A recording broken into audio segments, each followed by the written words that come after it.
ఓడిపోయినని బాగా బాధలున్నాడు, చాలా గెలుస్తా అనుకున్నాడు, ఓడిపోయిండు, బాగా బెదిరించిండు. ఒక ఎమ్మెల్యేనే కాదు తమ్మి, ముఖ్యమంత్రి ఏమో తిరుగుతాండు ఈ ప్రచారంలో.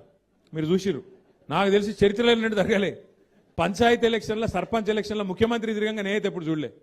విజయోత్సవాల పేరిట ఏది 2 సంవత్సరాలు నిండినాయి, మేమేదో గొప్పగా నడిపినాం అని చెప్పి విజయోత్సవాల పేరు మీద జిల్లా జిల్లా తిరిగి ముఖ్యమంత్రి గారు కూడా పరోక్షంగా సర్పంచ్ ఎన్నికల్లో ప్రచారం చేశారు.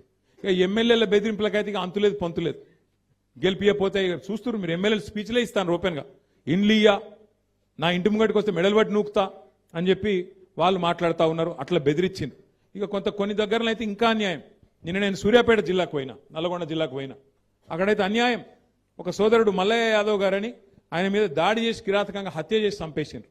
ఇంకొకాడ ఒక సోదరుడు మనోడు నామినేషన్ వేస్తే ఆయన ఎత్తుకపోయి కిడ్నాప్ చేసి, ఆఖరికి ఎంత ఘోరమంటిగా చెప్పాలి, నా నోటితో నేను చెప్పలేకపోతున్నా, అంత కిరాతకం కూడా అక్కడ తిప్పర్తి మండలంలో ఒక మనోడు సోదరుడు ఆయన మీద కూడా చేసినారు.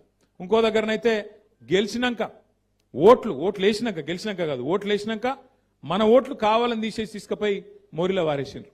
ఇట్లా ఎన్నో కిరాతకాలు చేయంగా కూడా, ఎన్నో రకాలుగా మన వాళ్ళ మీద ఒత్తిడి పెట్టంగా, ఇబ్బంది పెట్టంగా కూడా ఇవాళ రాష్ట్ర వ్యాప్తంగా 2 దశల్లో ఎలక్షన్లు జరిగితే ఈ 2 దశల్లో కూడా ఒక్కొక్క దగ్గర ఒక్కొక్క తిరుగు, కానీ కొన్ని దగ్గరలో 40%, కొన్ని దగ్గరలో 30%, కొన్ని దగ్గరలో 50%, కొన్ని దగ్గరలో 60-70% కూడా గెలిచి సత్తా చాటిన గులాబీ దండుకు, గులాబీ సైనికులకు నేను శిరస్సు వంచి మీకు అభినందనలు తెలియజేస్తా ఉన్నా.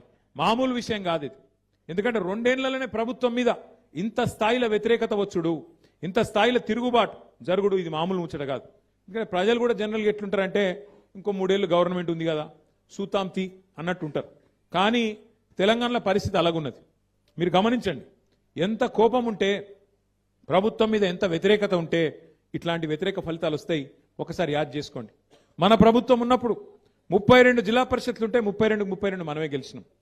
143 మున్సిపాలిటీలు ఉంటే 136 మున్సిపాలిటీలు గెలిచినాం. జెడ్పీటీసీలు దగ్గర దగ్గర 450 దాకా గెలిచినాం. మండలాలు దగ్గర దగ్గర 430 దాకా గెలిచినాం. 520 చిల్లర మండలాలు ఉండే అప్పుడు కొద్దిగా పెరిగినాయి ఇప్పుడు. అట్లాగే గ్రామ పంచాయతీలు 12,000 ఉంటే దగ్గర దగ్గర 9,000 మనమే గెలిచినాం. కేవలం అక్కడనో ఇక్కడనో వాళ్ళు ఒక 15-20% గెలిచిరు, కానీ మనం గెలిచినట్టు 30%, 40%, 50-60% వాళ్ళు ఎక్కడ కూడా గెలవలేదు. 2 ఏళ్లు తిరగకుండానే ప్రభుత్వానికి ఈ పరిస్థితి వచ్చింది. మరి పెద్దల ఆత్మవిమర్శ చేసుకోవాలి కాంగ్రెస్ వాళ్ళు. ఎందుకు 2 ఏళ్లు తిరగకుండానే ప్రజలలో ఇంత కోపం వచ్చింది?